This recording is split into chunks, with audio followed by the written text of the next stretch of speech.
Hey, good morning, you guys. I wanted to do my one-on-one talk like I've promised you guys every single week, and today I wanted to address a pretty serious topic about drug and alcohol addiction. Um, Too often do I see friends slip back into the bottle, whether it's alcohol, pills, or maybe even worse than that, if it can get any worse. Um, it's truly just heartbreaking to see loved ones, family members, friends, and so on that are slipping back and sliding back down the hill into their addiction and stuff, trying to cope with whether it may be insecurities, bad memories, whatever, and hoping to escape in one brief moment of feeling that high and maybe feeling a purpose, you know?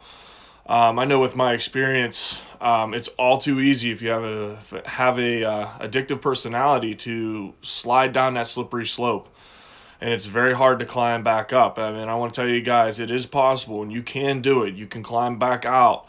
It just you need the right people in your corner to be able to do so. But at the same time, you have to be willing to help yourself because you're the one that has to climb that hill. And I use the story of my childhood a lot now, but I remember growing up in that household, and it's not fun. It's terrible, especially when someone with that kind of addiction, lashes out at you and takes it out on you, and always has an excuse for why they do it. There is no excuse, not at all. And I'll share a story with you guys here in a bit, where a man overcame a very steep obstacle and didn't come up with any excuses. Either way, I remember, and here I am still trying to help people, as much as I can, trying to help my father years ago with his addiction and everything else. And I remember going into college, I took psychology. I didn't need to. My major didn't call for it, but I was very interested in personalities, why he's the way he is, and why people are the way they are. Now, when talking to my professor, who I definitely looked up to, and he was very down to earth, and he ran his own counseling business and everything else, and trying to help drug addicts and alcoholics, and people coming from bad families, home lives, whatever. And I remember telling him my situations to where it's like, I always try to talk to my dad, and I was always trying to do this for him and trying to make him happy and so on and so forth, doing work around our farm, blah, blah, blah, blah, blah. And he blatantly told me, run away. He said, do not help this man. He is only going to drag you down. He goes, alcoholics and druggies play games. Now, these are the ones that aren't willing to help themselves. This isn't all of them. These are the ones that have already chosen their path and the path of destruction. And in his own word, those were in his own words, and saying that there is no help for this person and you need to run. So for any of you listening out there, maybe that'll be an answer for you. And he was very right. He said, all he did was play games. He started hiding things, like, oh, I'm getting better. Oh, I found Jesus. Oh, I'm going to church. Oh, blah, blah, blah, blah, blah. Just telling you what you want to hear, playing that passive aggressive bullshit game. And I had to learn the hard way, you know what I mean? Maybe having a bigger heart or whatever, it's your father, whatever. You're trying to come back and reach out and everything else, but it just didn't work, you know? I learned the hard way that people with this kind of addiction, they have to do it themselves. You want to be there for them, you love them, you care for them, but you can lead a horse to water, you cannot make it drink. They have to climb the slope, and it's a slippery slope, and they will keep sliding back down, but each time you climb up you get a little bit stronger and you gain a little bit more ground until finally you get to the top of the hill. And they have to do that on their own. You can't do it for them. You can take all the alcohol away, you can pour it down the drain, you can get the pills and throw them away, whatever it is. They're going to find it, they're going to get their hands on it. They could be clean for a while, but they might slide back down that slope. But the difference is if that loved one or that family member of yours is actually making the difference day by day to try to swap out that addictive personality for something that's a little bit healthier. And that's where I always preach, the gym, the weight room, lifting weights. It could be running, any one of those. We all suffer from some kind of addictive personality, some more than others. I just think you need to find a healthy outlet. And I know for myself, lifting has always been there for me. You surround yourself with good, healthy people that want to see you grow and want to see you succeed, and then from there you start to get that little taste of success and feeling wanted and a part of something, and it's wonderful. And that's like the lifting or powerlifting group that we have here at my gym. We all feed off of each other. We all build each other up. It's a great group of guys and girls. You couldn't ask for a better atmosphere. And then that's what you need to find. So if you're the one out there maybe suffering from addiction, but you're really trying to find help and you're really seeking it and you want to make a difference for yourself and the loved ones around you, and that's what you need to do. Seek help. Go find healthy people that want to see you grow and be around them. You just can't keep surrounding yourself with bad people or the same situations, because all you're going to do is prove insanity, and that is doing the same thing over and over and over again, but expecting a different outcome. And the only way to get a different outcome is you need to step out of your comfort zone. You need to eliminate certain people or certain things in your life to strive and see and find things that are better for you and everything else. The ones that are always finding an excuse, the ones, as my professor told me, that are just unhelpable, uncoachable, you run away, you get away from them because they're so toxic and they're just so lost in and of themselves that there is no help for them. If you're around one of those, then you have to let them go. And, I had to do that. It's hard, especially if it's a family member, but they can only help themselves. And I know from my past experience with one of those, it was always an excuse. There was always excuses. They never pointed the finger at themselves. They always point the finger at everybody else. Oh, they're the problem. They're the reason. No, that's not the reason at all. Things happen. Bad things happen. I know things have happened to me, but if you guys have been watching these videos, you realize that I try to address what I am doing wrong. I can't just point the finger at them, or I'll be stuck in proving that insanity and expecting a different outcome. It just doesn't work that way. You have to look at yourself in the mirror and understand that, okay, what am I doing wrong? And then from there, you can find and seek help, but you also need people to help you along the way. And that story I wanted to share you guys, and someone actually shared this with me this morning, and I read it, and I thought it was very interesting. And this is a great story of you can overcome anything. And it's really simple. It's a simple story, But it was an Olympic athlete way back in the early 1900s. Jim Thorpe was his name. He won 2 gold medals that day, but he was also an Indian, Native American. And, he had his shoes stolen. Whether it was someone competing against him, whatever, he doesn't know.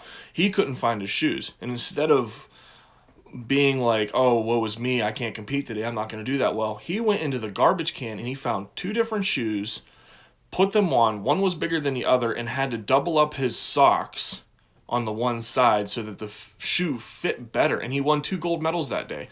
I was like, what an inspirational story that is. That was a man who came out and was determined, no matter what, that he was going to do his best given the circumstance. Now, you need to be that person if you want to climb that slippery slope and get out of your addiction. You need to be that person. You can't have any more excuses. All you can do is be like, what can I do with what I have? You look at what you have. You have something. That man had his shoes stolen and had to go improvise and find 2 new ones in the trash. Actually, not even 2 new ones. Old ones that were 2 different shoes, and then had to double up on his socks and still went out and won. That's inspirational. He did what, most people would be like, oh, you can't do it. If you're familiar with track and field, your shoes are your shoes. Anybody knows that. They fit like a glove. Those are yours. And he had to go out and improvise and overcome and adapt. And that's what we have to do in life. It could be anything. It could be family, relationships, loved one, or close loved ones, spouses, whatever, and friendships, businesses, whatever it may be. What are you going to do with the day when a day throws a curveball at you? What are you going to do with that? Are you going to, woe is me, cry and come up with excuses? Or are you going to adapt and overcome the situation? Now, obviously, adapting and overcoming is the road less traveled. It's much harder. It's way more difficult. But that is the road you should take, because the right choice is always the hardest choice. But it's the one you need to take if you want to better yourself, and you'll also better the other ones around you. But I wanted to just address that topic, you guys. I'm seeing, more and more friends, unfortunately, and close people to me, sometimes slip back down that slope, and you try to coach them up and everything else. Actually, I will share one more story with you guys where I tried to help one of my very good childhood friends before I close here. And he came back and he was in rehab for a while. He was addicted to alcohol and pills. And he wanted a job. And I gave him a job, okay? And it's not easy work. We work outside, long days, it's hot, not everybody wants to do it. But, I mean, it pays okay. And I paid him under the table and everything else too, so that he could just keep all the cash. Well, either way, once he started working for me, he wanted to, move away from his parents and this and that. And, at the time, I'm not with anybody, or me and my dog living in my apartment. So I said, you know what, man, that's fine. You're working with me. Just come on in. You're more than welcome. I got plenty of room. Just me and my dog. So he moves in. He's all excited. He's happy. And, he unfortunately starts sliding back down that slope. And I could start telling, because it just got weird. I could recognize the signs. Staying up a lot later, waking up a lot later, and I'm like, dude, we got to go to work. We got to get rolling. We got stuff to do. And then eventually he just not waking up, not doing anything. He's just laying there.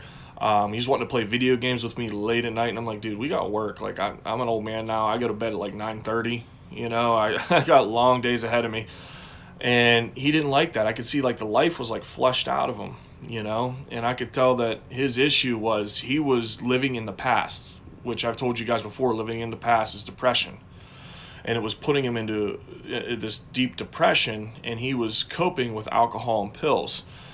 And I did have, now right before he moved in, I had, I think, 4 beers left in my fridge, and like a little bit of alcohol, was about like this much, and like a whiskey bottle. And I told him, I was like, hey, I'll throw this away. And he said, no, don't worry about it. And he didn't touch it for a while. But after that night, he drank those. He left like maybe this much alcohol at the bottom. I mean, it was a splash. It wasn't even enough for a shot. And he drank all my beers but one. And then I confronted him about it, and he lied. And he said, no, I wasn't drinking, nothing like that. No, dude, no, and shit like that. And I'm sitting here like, okay, man. I said, I know you were drinking. Obviously, besides that little bit of liquor left in there, I was like, you hid the evidence. I can't find empty cans, whatever. I was like, you're to clean your shit up now. Plain and simple, go to work the next day. Doesn't come to work the next day. Don't know what he's doing. He calls me up. He needs money. He wants to start his own little business, and it was like $300 and this and that. I knew it was sketchy. And basically from there, he wanted, what was it, a Ninja blender, whatever the hell it's called, some fancy-ass blender to start like some protein baked good thing. But, I mean, either way, I was like, no, dude. I said, you got a ton of blenders. I see them up there, and you can even borrow mine. I was like, you want to talk about business stuff here? I'll talk to you like a businessman. And I was like, you got to use what you have, and you need to be able to spend less money than you're actually making. You can't spend more than you're making. And he was, it'll make millions, man, millions, and this and that. And I could just tell he was just out there. He had goals and intentions. He was running out of source, which was money for what his addiction was. I come back, okay, to switch over from jobs, shower up real quick. I looked like a tornado went through my apartment. My shower was on, full blast. Curtains ripped down, everything on my fridge ripped down, everything on top ripped off. I mean, like, it was just a mess. I'm like, what the fuck happened? Okay? I thought, like, maybe my dog got out of the cage. I went, nope, she's in the cage and she's scared. This guy had an episode. He had some bad withdrawals, okay? Well, he got a hold of what he needed later that day, and he was all happy and as bright as rain, I guess. I don't know. And so either way, I confront him about that, and I said, dude, what did you do? And this and that. And he goes, I was just frustrated, man, that I needed that money, but it's okay now. It's all good. I got my money, and I'm good now. And I'm like, all right. So you bought your blender? Oh, no, but I'm good. And I'm like, okay. So, I'm watching him with a real close eye. Well, I guess that night, he got a hold of more. He bought a whole freaking bottle. I found it under his bed. The empty bottle. He drank the whole goddamn thing. It was a fifth, okay? And he come busting in my room, and I got up ready to swing. And this guy backed up in the corner, and I'm like ready to punch the fuck out of him because, like, I woke up out of a dead sleep, like someone's breaking in. And he's like, whoa, whoa, whoa, calm down, don't hurt me. And I was like, what the fuck are you doing in my room? What are you doing right now? Oh, dude, I'm scared. And you could tell he was hammered, okay? And it was more than that. I think it was a mix of the alcohol and the pills because he just wasn't right up here. And I'm going to, he's just like, dude, I have a blood infection. I got a blood infection right now. And I'm like, you ain't got no fucking blood infection. Where are you going with this? You go, yeah, man, yeah, I do. And I said, okay, let me see real quick because you can know if it's a blood infection. You actually see it in the veins. You will noticeably see it, and he wouldn't be standing. He wouldn't be talking if it got that bad, And he was just really high and really drunk and didn't want to get caught because earlier that day I told him, this is it, you're done. If I catch you, you're out. And he just sat down. I cooled him down. I said, dude, you don't have a blood infection. We need to talk about this in the morning. This is like 2:30, 3 o'clock in the morning. I was like, dude, I got to be up in the next few hours for work. I'm going to talk to you in the morning when we wake up. He obviously is passed out. I get his ass up. I drag his ass up. I drag him into the kitchen. I have the bottle and everything. I said, dude, what are you doing? I said, I gave you a place to stay. I gave you a job. You're not coming to work anymore. I'm like, how am I supposed to help you if you can't help yourself? I said, I can't help you. I'm not here anymore. I said, I think you need to be with family. You have to be with family. And I told him, I said, I want to see this out of you. I said, when you go and stay with your family, I want to see 3 months of consistent work and pay stubs. And I want to see that you're trying to clean yourself up. And then you will have a place to stay. You will have this room. It's not going anywhere. You will be here. And you can stay with me and we can, we'll be cool. But I need to see this out of you.